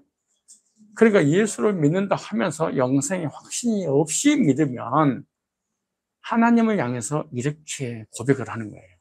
나는 그런 의도가 없는데 하나님이 귀에 내리거든요. 하나님은 거짓말쟁이. 하나님은 사기꾼. 하나님 귀에 이렇게 들린대. 왜냐? 예수님이 이 땅 오셔서 십자가에서 구속을 완성하신 것은 우리에게 영생을 주시려고 그런 거예요. 뭘 주시려고? 영생을 주시려고 하셨는데 영생은 안 믿고 예수만 믿어. 그러니까 하나님은 거짓말하는 자로 만드는 이는 하나님께서 그 아들에 관하여 하나님이 아들을 증거하셔서 증거를 믿지 아니었습니다. 그러니까 여기 하나님의 아들 예수님 믿으면 영생 얻는데, 예수 믿고 영생 얻는 것이 하나님이신 증거예요. 근데 11절에 또 증거는 이것이니 하나님이 우리에게 영생을 주신 것, 그렇게 말했어요. 그래서 우리가 영생은 미래에 가서 얻는 게 아니에요. 지금 얻은 거예요. 이미 얻어버린 거예요. 영생의 주체가 되신 예수님을 영접했어요. 예수님이 영생이잖아요. 그래서 우리도 믿는 순간 영생이 와버린 거죠, 사실은. 영생을 주신 것과 이 생명이 그의 아들 안에 있는 그것이니라. 영생, 생명이 아들 안에 있는데 아들을 영접했어. 그러니까 우리가 예수 생명을 본 거예요. 아들이 있는 자에게는 생명이 있고 아들이 없는 자에게는 생명이 없는, 영생이 없느니라, 그렇게 말해요. 그러면서 13절에 내가 하나님의 아들의 이름을 믿는 너에게, 안 믿는 게 아니에요. 믿는 너에게 쓴 것을. 그런데 지금 이 성경에 영생의 증거가 있는가, 잘못된 영생의 증거에 대해서 이렇게 해놨잖아요. 그런데 여기 있는 사람들 다 예수 믿는 사람들이에요. 자, 여기 보세요. 5강 보세요. 자, 5강 당신은 영생 얻은 증거가 있는가 할 때 제가 서론에 쭉 예수님 어떤 분인가 딱 소개하고, 예수님 믿으면 예수님 영생의 주체가 되신 영생을 얻게 될 게 아니고 된 것이다 라고 말씀하시고, 왜냐 그러면 예수 믿는 자는 이 영생을 얻었고 그랬어요. 믿는 자는 영생을 얻었어. 근데 믿으면서도 불구하고 영생을 얻지 못한 사람들이 많아요. 그렇죠? 그 이유는 여기 말해요. 1번에 영생의 확신에 대한 잘못된 견해를 가지고 있어. 잘못된 믿음이야. 예수를 믿어, 죽으심을 믿어, 부활을 믿어. 근데 영생을 얻지를 못해. 얼마나 아이러니해요. 그래서 영생의 확신의 잘못된 견해를 이해해야만이 영생의 확신이 무엇이고 내가 영생 확신을 갖게 되는 원리를 알게 되는데, 첫째, 혈통입니다. 여기 요한복음 1장 13절 보니까 이는 혈통으로나 육정으로나 사람의 뜻으로 나지 않냐고. 여기 두 단어가 있죠. 하나는 혈통. 우리 유대인들이 이렇게 생각했죠. 아브라함, 이삭, 야곱으로 이어진 혈통이기 때문에, 그런 가문이기 때문에 거기서 태어나기만 하면 구원받은 줄 아는 거예요. 그래서 선민 사상을 가지고 있는 거예요. 그래서 너는 그러니까 그러면 예수님께서 말씀하실 때는 그들은 다 누구의 후손들인 거예요? 혈통으로 아브라함, 이삭, 야곱으로 이어진 혈통이에요. 선민들이에요. 근데 그렇게 태어나면은 구원받은 줄 아는 거야. 그러니까 오늘로 우리로 적용 어떻게 될까요? 우리 부모님은 목사님이야, 장로님이야. 나는 모태신앙이야. 나는 예수 안 믿어도 괜찮아. 우리 남편이 예수를 잘 믿어.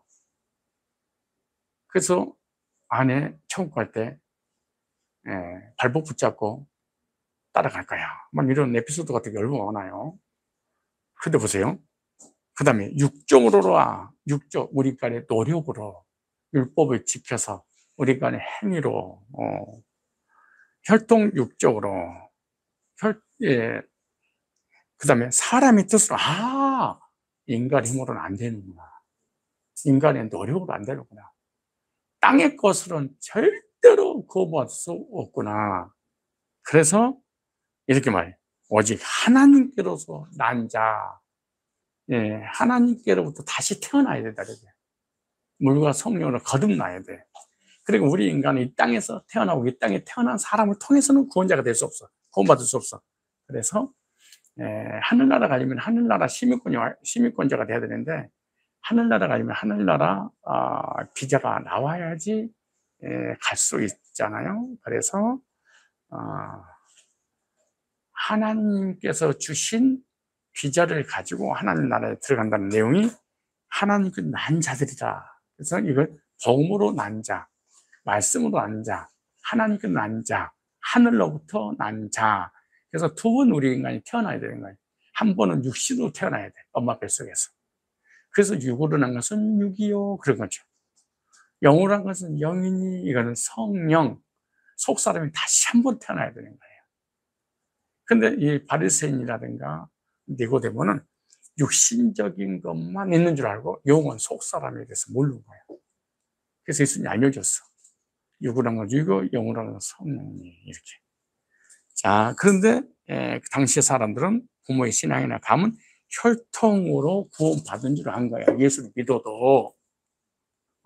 그래서 안 된다. 우리가 구원받았냐? 그래 물어보면 저 모태신앙이에요. 그래. 그 참 신기하더라고. 목사님 구원 받으셨어요? 나 목사야. 이러더라고요. 권사님 구원 받으셨어요? 목사님, 나 권사입니다. 집사님 구원 받았어요? 제가 세례를, 제가 유아 세례를 받았습니다. 구원 받으셨어요? 예, 제가 구원 받을 때 뜨겁게 하나님 만났습니다. 어떻게요? 그때 갑자기 가슴이 뜨거워졌습니다. 그리고 손이 막 바들바들 떨면서 올라갔습니다. 너는 중풍기가 있어서 그래. 너는 코로나기가 있어서 그런 거야. 참 사람들에게 땅으로는 안 된다. 땅이건 안 되는 거예요. 근데 자꾸 어떤 사람은 꿈을 꿨어요. 어떤 사람은 환상을 봤어요. 어떤 사람은 성령 세례를 받았어요. 그래서 여러분들이 분별해야 될 것이 성령 세례를 받으셔야 됩니다. 이런 단어를 들었다. 그럼 이단의 교리에 묻은 거예요. 성령 세례는 단어 자체가. 나쁘다는 얘기가 아니에요. 성령 세례는 말할 때 항상 오순절, 인도컵이라든가 신사도라든가 다니엘 기도회라든가 광화문이라든가 순복음이라든가 신비주의는 항상 성령 세례, 알파쿠스라든가 다 이게 성령 세례라는 단어를 많이 써. 그다음 영성 훈련, 이런 단어를 썼다. 그러면 일단 이단의 물을 먹었구나, 그렇게 생각합니다. 그들의 성령 세례와 성경적 성령 세례는 달라. 성경적 성령 세례는 복음을 듣고 거듭날 때 성령께서 나를 구원의 확신을 갖게 해줘. 그걸 성령 세례라고. 그 말씀이 에베소서 1장 13절에 나오죠, 사실. 너희가 진리의 말씀, 곧 너희 구원의 복음을 듣고 듣고, 그러니까 구원의 복음을 들은 적이 있어야 돼. 듣고 그 안에서 또한 믿어. 집사님처럼 생명은혜 교회와 죄산받는 회개, 멜기세 발자와 아르르 만차를 통해서 단회적에게 그에게 지속적 회개, 이 두 가지 회개를 통해서 단회적에는 네 죄와 네 불법 다시 기억지 아니라 믿음을 들으면서 이제 듣고 그것이 기억지 않는구나. 이럴 때 거듭남의 역사가 일어나는 것이지. 뭐 뜨거웠냐 차가웠냐 가슴이 막 벌렁거렸냐 심장이 막 그럴 수도 있지만 그것이 구원의 근거는 아니다 그 말이에요. 육이란 것은 육이요, 영이란 것은 성령이에요. 이렇게. 자, 그 다음에 성경적 지식, 성경 공부를 하는 많이 했습니다. 이 한국에 좀 똑똑한 사람들이 성경 공부 안 하는 사람이 어디 갔어요? 별 공부들이 많아요. 그래서 지식이 차곡차곡 쌓였어. 그것이 구원이 아니에요. 여기 나오잖아요. 요한복음 3장 16절에 예수께서 가라서 너는 이스라엘 선생으로서 그렇게 많이 공부를 해야 되고 성경 지식을 많이 알아. 아볼로 목사도 성경 39권을 못 써 다 외워버린 사람이에요. 이 사람만 외운 게 아니고 베드로도 외웠어요. 베드로를 무식자로 보면 안 돼요. 이러대. 신비주의 듣고 그래. 신학이 어딨냐고, 신학을. 저기 광화문도요. 6개월 만에 목사 돼버려요. 다락방 거기 6개월 만에 목사 돼버려. 예수님의 제자들이 언제 신학을 했냐 말이야. 신학은 사람을 교만하기 때문에. 베드로 무식자가 얼마나 하나님 말씀을 잘 전했냐 막 그러거든.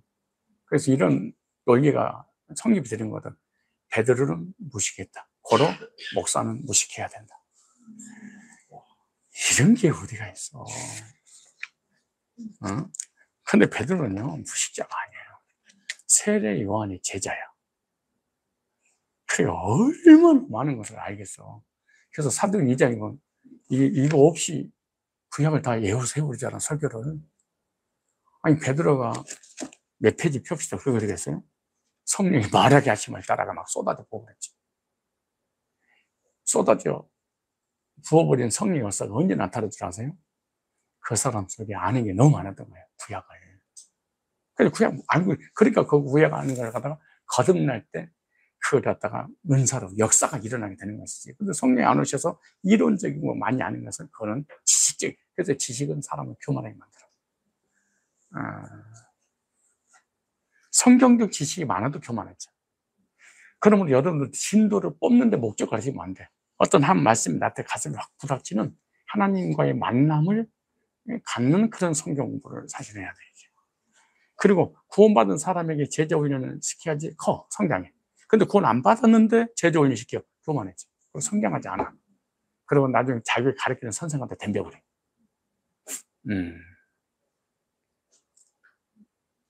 뭘 하고 적절한 이해가 필요할까? 죽어있는 나무에게 거름을 주고 물을 주면 더 빨리 썩어버려. 병든 나무에게 거름을 주고 물을 주면 더 빨리 상하고 말아요. 아주 건강한 나무에게 비료 주고 물 주면 쑥쑥 커요. 성도들 신앙생활하는데 안 큰다. 첫째, 썩었다. 구원 안 받은 거예요. 성장하지 않으면.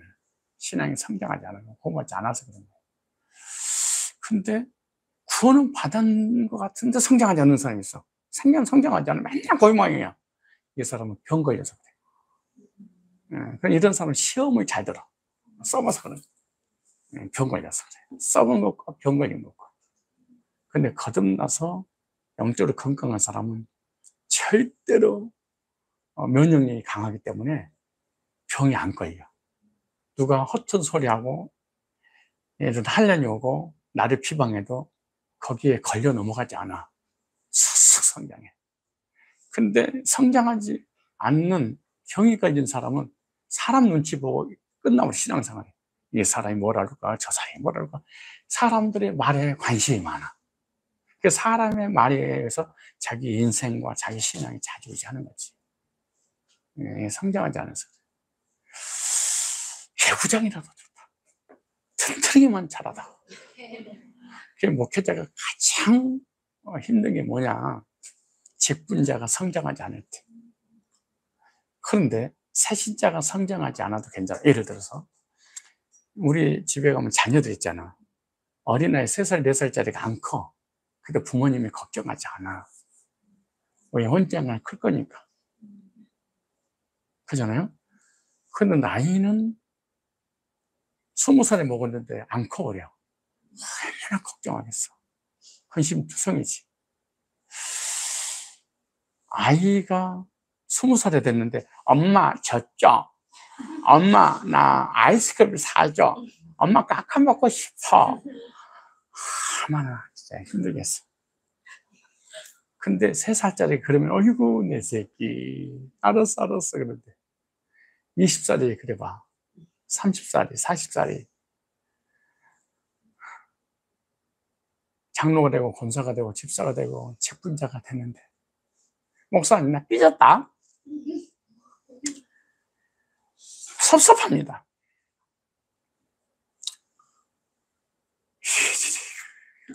어떻게 살겠어요? 근데 새신자들 삐지면 괜찮아. 집사님이 삐지면 어이구 삐질 줄도 알고. 왜? 크고 있으니까 성장이니까 아무렇지도 않아. 시험 절대 안 들어. 성장 과도기 있으니까 그 얘기야. 어른이 잘 빼죠, 애기가 잘 빼죠. 영적으로 교인들도 어린아이는 다 빼지니까 목회자가 거기 신방 다니느라고 시간을 다 쏘게 맨날 전도서를 보내. 목사님 아무개 장로님 교회 그만둔다는데요. 왜? 이번 주 목사님이 썬데이 크리스찬이라고 그랬다고 삐져가지고 안 나온대.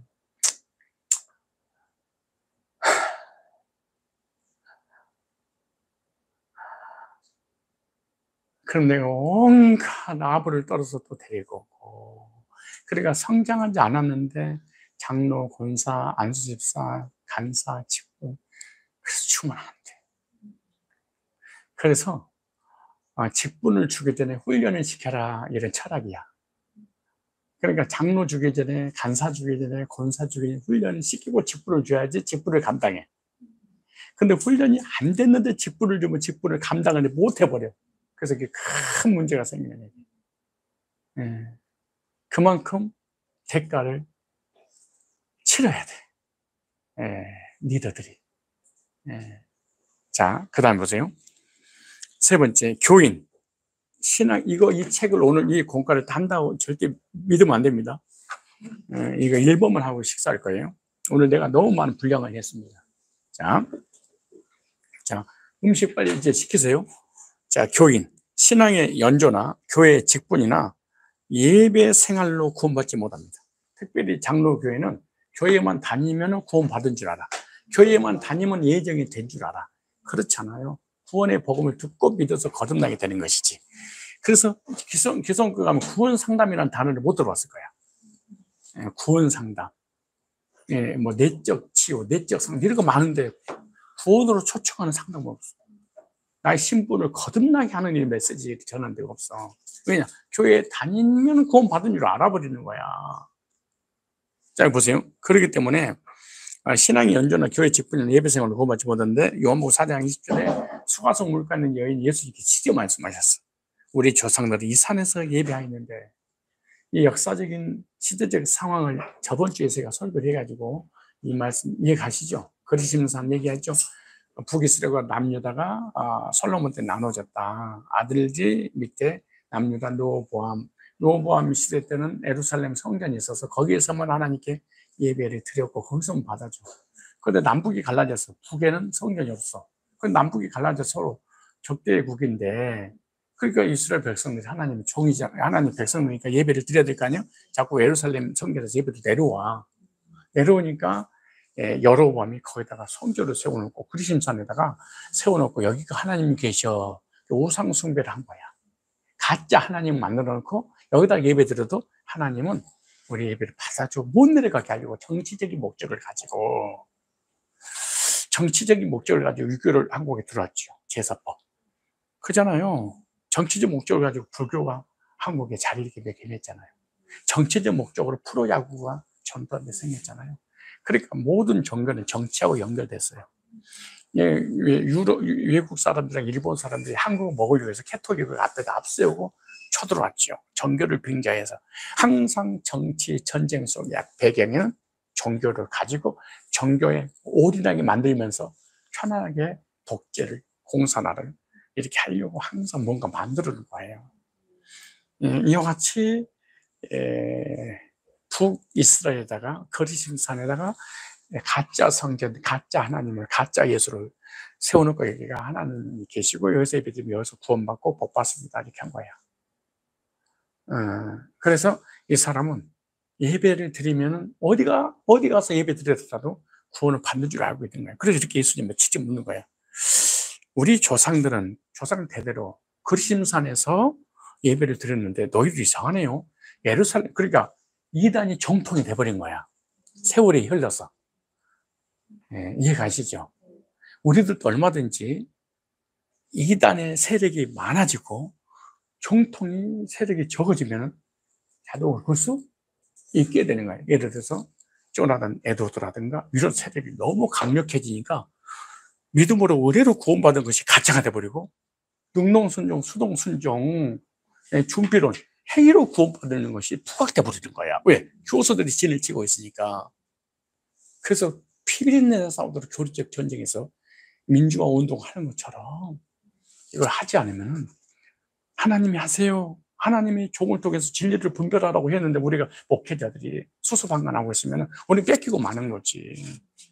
그렇지 않겠어요? 그래서 그 얘기하는, 그 배경 설명을 잘 이해를 해야 됩니다. 배경. 예배하는 그게 정통이고 이게 진짜고 여기서 구원이고 여기 하나님 만나는 줄 알았는데 지금까지 나도 그렇게 하고 그리심사는 예배 드렸는데 그러니까 예수님께서 이스라엘 남유다 사는 사람들이 혼혈했잖아요. 혼혈하니까 이단이라고 생각하고 잡족이라고 해서 그래 안 가. 예수님 제자들도 안 가잖아요. 가라기도 안 가잖아요. 부정하다고. 근데 예수님이 거기를 다 가시오. 북이스라엘 수도 사마리아 다 내려가시잖아. 그러니까 사마리아 이단들도 복음을 전해서 구원받게 하시는 하나님 의도가 계셨던 것이지. 그렇게 말해. 저번에 한 것 같은데 어디에서? 주일날 했잖아. 제대가 아니고. 이방인과 사마리아와 이스라엘 잃어버린 하나 그렇게 하면 세 가지 전했잖아요. 그래서 우리 조상들은 이 산에서 예배하는데 당신들의 마음은 예배할 곳이 예루살렘이 있다. 예루살렘이 정토이고 예루살렘이 성전이고 이 성전에서 하나님 만나주시고 예배 주시고 기도 응답하시고 축복하시는데 그리심사로 바꿔가지고 이단이 정통돼가지고 이단들 하는 말이 도리어 예루살렘 향해서 바벨론 음료 타락한 교회라고 그 짓을 하고 있는 거예요. 마치 이단들이 기성교회 장로교회를 잘못됐다고 후려치는 거하고 똑같이 되는 거야 이게. 이해가시죠? 그래서 이렇게 예배 드린다고 해서 예배 행위가 구원은 아니에요. 구원 받은 사람이 예배를 드려야지. 그래서 예수님이 그런 거예요. 그 예배는 하나님이 받지 않는 예배야. 그리고 단언하시잖아요. 네 번째, 열심. 헌금이나 봉사 등으로 구원받지 못해. 이 마태복음 7장 22절을 X자를 치고요. 그거는 삭제를 하십시오. 로마 10장 2절입니다. 내가 증거하노니 저희가 하나님께 열심히 쓰나 지식을 쫓으시오. 하나님께 열심히 쓰, 하나님께 예배드리고 헌신하고 봉사하고 전도하고 생명을 걸고 선교지를 가는 거야. 그걸 여러분요 선교지는 아무나 가겠어? 열심 분자들이지. 나는 선교지에 가서 선교사님은 하나님 다음으로 위대하게 봐. 나는 못 가거든. 싫거든. 안 가거든. 근데 본토 친척 아비 집을 떠나 선교지에 가서 그 오지에 가서 그가 언제 죽을지 모르잖아. 그 길을 다 가는 게. 구원 안 받아도 그럴 수 있어. 구원 안 받고 예수 이름으로 순교 당할 수도 있어. 그거는 순교가 아니고 순직이라고 그래. 순직과 순교는 달라. 순직은 나이가 하는 그 직분에 걸맞는 일을 하다가 죽은 거야. 순직이야. 목회하다가 죽었어. 순교 아니야. 선교하다가 죽어서 순교 아니야. 선교지에 가가지고 봉사하고 땅 파다가 그 집 짓고 교회 짓고 학교 짓다가 순교를 했어. 순교가 아니야. 그건 순지. 영어 선택을 잘해야 돼. 순교는 너 예수님 믿어 안 믿어? 너 예수 믿을래? 김정은 믿을래? 너 예수 믿을래? 공산주의 할래? 너 예수 믿을래? 좌파할래? 예수가 구원자야? 김정은이가 구원자야? 딱 물을 때 예수에는 구원자가 없습니다. 빵! 순교 그래. 순교는 예수님의 죽음과 부활의 그 신앙 때문에 순교를 할 때 그 순교자지. 개나 소나 다 순교자.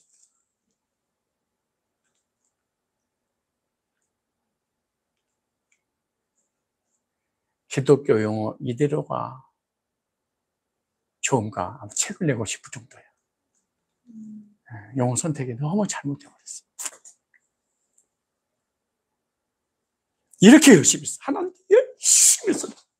행위로, 율법으로, 봉사로, 섬김으로. 이걸로 구원받지 못한다.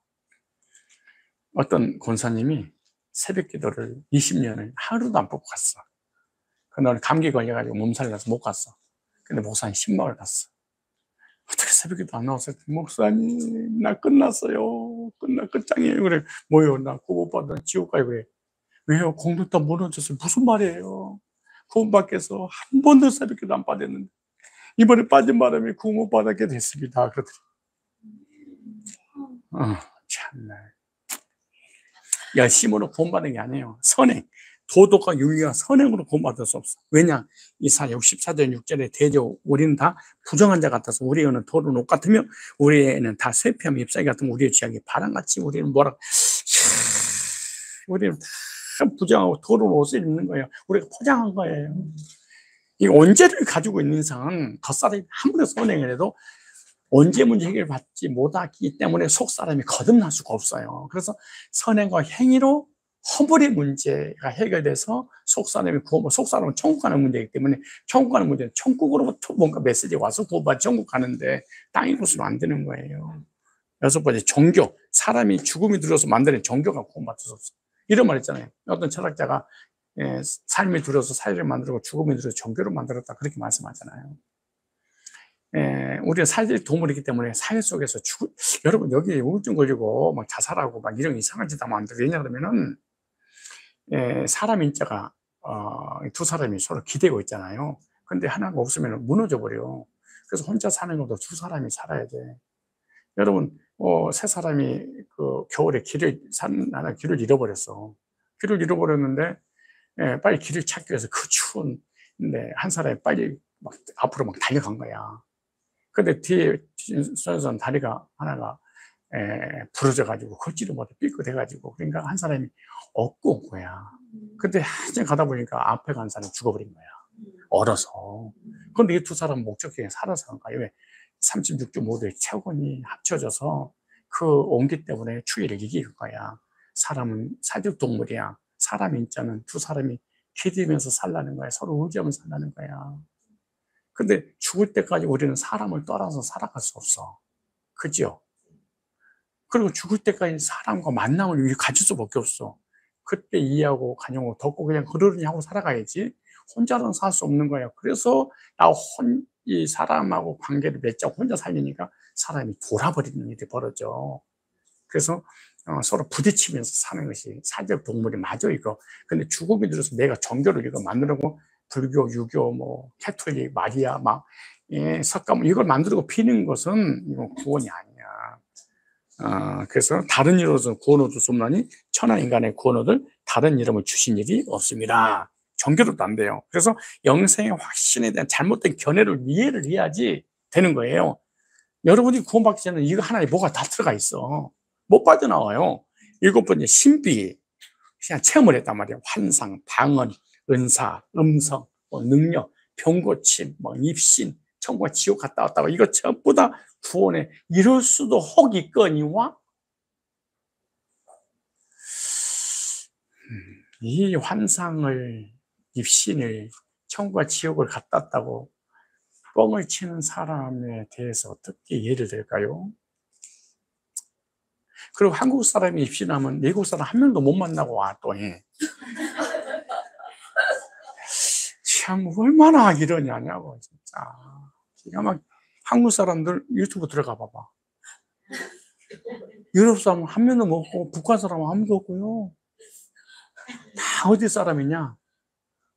한국 사람 자기가 아는 대통령, 무슨, 뭐, 종교 지도자, 정계 인사, 막, 이런 사람들이야. 못 넘으면 천국이 그냥. 한국 사람은 와 있거나 지옥은 한국 사람은 가 있어. 그게 얼마나 웃기는 짜장면이냐고. 이런 얘기를 듣고 유튜브 들어가서 그 체험했던 거 들어봐. 그러면, 진짜 웃기고 자빠진데 이것들이 이렇게 금방 실망하게 돼 있어. 근데 내 말을 안 듣고 그냥 들으면, 어머, 갔다 왔나 봐. 부러워. 이러는 거지. 나한테 못당히 사기꾼들. 이런 말이죠. 예를 들면은, 뭔가 환상을 보고 입신을 봤다. 천국 지옥 봤다. 그러면은 이런 거예요. 방송국에서 남산으로 쏘아든 전파가 여기 와서 여기서 TV에 나오는 거예요. 그죠? TV에서 TV 전파가 와서 TV로 연결해서 나오는 그 화면을 본 거지. 거기 갔다 온 내가 방송도 간 적도 없고 남산도 간 적이 없어. 요걸 여기서 본 거야. 마찬가지. 천국을 간 게 아니고 여기서 잠깐 헷가닥이 아니고 뭔가 여기서 이렇게 본 거야.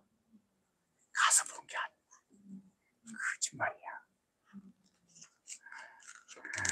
너무 리얼하게 말해서 사람들이 막 시험 주고 너만 다 한다 그런 게 아니고 성경이 그렇다는 게 이게 이렇게 있을 수 있지만은 복음으로 돌아와야 돼. 구원 받기 전에 순간 이런 경험을 할 수 있어. 그러나 이렇게 계속 가버려. 그럼 지옥 가버려. 근데 빨리 이것이 잘못됐구나. 그리고 돌아와야 돼. 복음으로. 예를 들어서 우리 집사님 너무 강팍하고 너무 완악하고 막 그래. 그럼 하나님께서 그런 방법을 통해서 하나님이 계신다는 것을 알려줄 수 있어. 그러나 이런 중요한 명제가 있어요. 기적은 믿음을 갖게 하지 못한다. 그럼 기적은 어떤 용도냐? 무서운 하나님, 두려운 하나님, 심판하신 하나님, 저주하신 하나님, 지옥에 보내시는 무시무시한 하나님을 믿게는 해. 그래서 신비한 체험을 하는 사람들, 신비주의 하는 사람은요, 거의 신앙이 거의 우울증 걸리고 정신병 걸리고 두려운 걸 공포해서 살아. 두려운 하나님에 대해서 막 늘 긴장하며 살아. 자유가 없어. 난 전문가니까 얼마나 잘 알겠어. 자유가 없어. 전하는 자나 받는 자가 다 없어. 너무 고통스러운 거예요. 그래서 기적은 믿음을 갖게 해. 여러분 세계에서 가장 기적을 많이 체험한 사람이 성경에 있어. 가장 많이 체험한 사람. 근데 오늘 점에서 할게 누가 얘기해봐. 맞지면 기적을 지구상에서 이 사람처럼 기적을 하나님께서 베푼 기적을 많이 체험한 사람이 없어. 그거는 아니 또 이 사람은 얼마나 기적을 금방금방 체험했냐. 바로바로 체험한 거야. 이 사람 얼마나 기적을 많이 쏟아보는지. 누굴까요? 또 말이에요. 이 사람은 1분에 5분에 10분에 걸쳐서 기적을 바로바로 체험해. 이 사람처럼 없어. 이 사람은 이런 체험이 와서 어디 있겠어. 바로바로 체험한 거야. 얼마나 능력을 많이 체험했어. 우리는 막 1년에 한 번이라도 평생 한 번 체험하잖아. 근데 이 사람 바로바로 체험했어. 누굴까? 예수님. 맞았어. 바로. 아니, 알려줘도 그래. 이 바로왕은 야곱에서 아니 10가지나 채워버렸냐고. 그래서 너무너무 그 바로바로 체험하고 난 다음에 그 두려운 공포 때문에 이스라엘 백성 내보냈잖아. 너무 두려워서 제발 네 백성을 데리고 가라. 어떻게 체험해서? 그래서 바로왕이야.